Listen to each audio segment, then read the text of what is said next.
Hello dear students, my name is doctor Shilpi Kumari.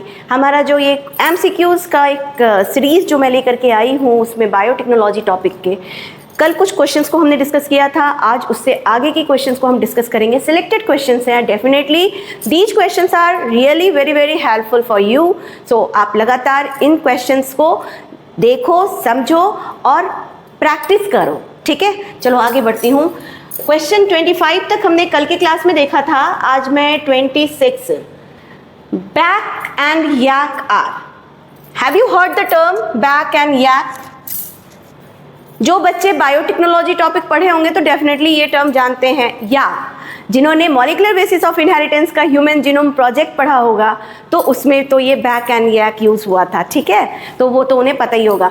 What is this back end yak? Back is bacterial artificial chromosomes whereas yak is yeast artificial chromosome। ठीक है, अब इनका use कहाँ पे होता है? तो natural DNA obtained from the bacteria and yeast बिल्कुल भी नहीं। Useful vector for eukaryotic gene transfer. Be human genome project में यूज हुआ था। ह्यूमन क्या है? यूकैरियोटिक। ठीक है, यूकैरियोट है। तो यहाँ पे ये जो वेक्टर है, एक्चुअली ये वेक्टर क्यों इतना इसको यूज क्यों किया गया ह्यूमन जीनोम प्रोजेक्ट में? जस्ट बिकॉज इसमें इंसर्ट साइज काफ़ी बड़ा ये ले सकता है। ये भी it is a kind of vector, but her vector की कैपेसिटी अलग अलग होती है। बैक और याक लार्ज इंसर्ट के लिए पॉपुलर है। ठीक है, तो चलो ये क्वेश्चन भी हो गया। Question number 27, restriction enzymes are. Restriction enzymes not always required in genetic engineering. बिना इसके तो होगा ही नहीं, तो ये तो ऑप्शन होगा नहीं। Essential tool in genetic engineering, nucleases that cleave DNA at a specific site। देखो, टूल में हम स्पेसिफिकेशन नहीं है ना, टूल्स में एंजाइम्स आ सकता है, बट यहाँ पे स्पेसिफिक अगर हम देखें तो आई थिंक कि the correct answer must be nucleases that cleave DNA at a specific site. ठीक है, सी ऑप्शन के साथ जाएंगे। Question number 28, function of restriction endonuclease enzyme. Restriction endonuclease enzyme क्या करता है? ये कटिंग एंजाइम है। So useful in genetic engineering, protect bacterial DNA against foreign DNA, helpful in transcription, helpful in protein synthesis, useful in genetic engineering. A 29, electroporation procedure involved किसमें होता है?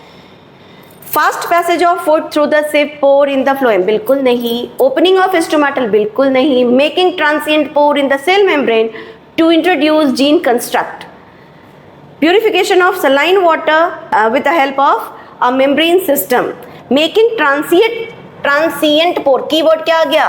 Transient pore in the cell membrane to introduce the gene construct. ये direct method है gene transfer का। सो the correct answer is C. Question number 30, a bacterium modifies its DNA by adding methyl group to the DNA. It does so to clone its DNA. Second option, be able to transcribe many genes simultaneously. No. Turn its gene on. And fourth, protect its DNA from its own restriction enzyme. Bacteria जो modify होता है, ये D होगा, protect it's DNA from its own restriction enzyme. 31, the restriction enzyme EcoR1 has property of. EcoR1 का क्या property है? Endonuclease activity. 32, DNA ligase is an enzyme that catalyzes the joining of the fragment of DNA. B.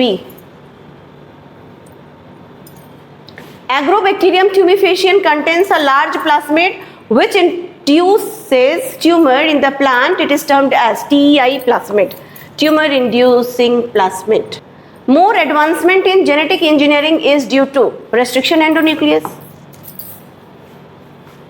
35, which of the following is used as a best genetic vector in plants? Agrobacterium tumefaciens, B option.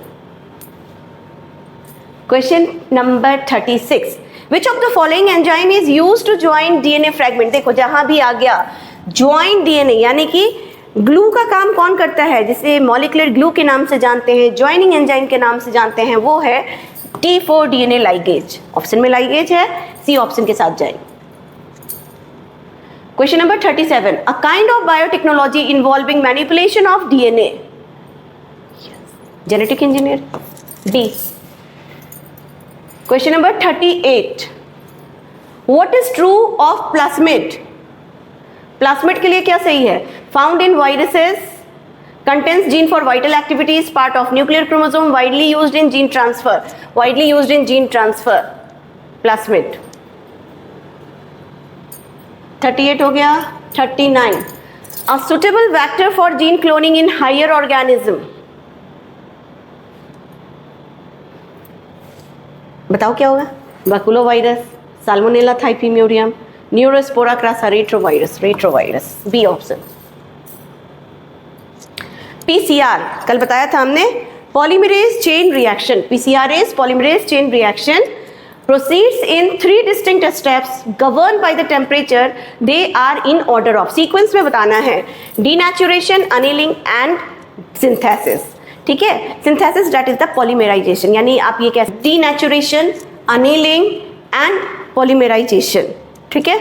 तो A option के साथ जाएंगे. What is the source of TI plasmid? Agrobacterium tumefaciens. First option. 42. The thermostable enzymes TAC and PFU isolated from the thermophilic bacteria are. ये DNA polymerase है, TAC DNA polymerase. ठीक है? 43. The term molecular seizure several times I told you. Molecular seizure किसे बोलते हैं? जिसे हम molecular scalpel, molecular cutter. कौन होता है? Restriction endonuclease. So the correct answer is C. Question number 44. In the PCR technology, the DNA segment is replicated over 1 billion times. This repeated replications catalyzed by the enzyme. कौन सा enzyme? TAC polymerase. B option. Now the last question. Question number 45. The restriction enzymes used in recombinant DNA technology making a staggered cut in DNA leaving a sticky end. यहाँ पे term आ गया sticky end. Sticky and 2 तरह का and होता है, sticky and blunt. तो ये आपको याद रखना होगा, सीक्वेंस याद रखना होगा. इको R1 का सीक्वेंस क्या है? याद है ना? गटाक पैलिंड्रोमिक सीक्वेंस. तो ये तो भाई इसमें स्टिकी एंड आता है. हिंड 3 में भी आता है, बट हिंड 2 में ब्लंट एंड आता है. बैम H1 sticky and. So all of the above. ठीक है? तो यहाँ पे हमने अपने 45 क्वेश्चंस को कंप्लीट कर लिए. कैसा लगा आपको आज का ये क्वेश्चन का सीरीज़? डेफिनेटली सबको अच्छा लगेगा और लग रहा होगा. अगर सच में लग रहा है तो आप हमारे चैनल को डेफिनेटली सब्सक्राइब कीजिए. लाइक शेयर सब्सक्राइब के साथ साथ कमेंट भी करें. इससे हमें मोटिवेशन मिलता है. ये मैं सेवरल टाइम्स आपको बोली हूँ. और अपने सुझाव हमें ज़रूर दीजिए. ठीक है? फिर मिलती हूँ नए क्वेश्चंस के साथ, नए टॉपिक के साथ. Till then bye.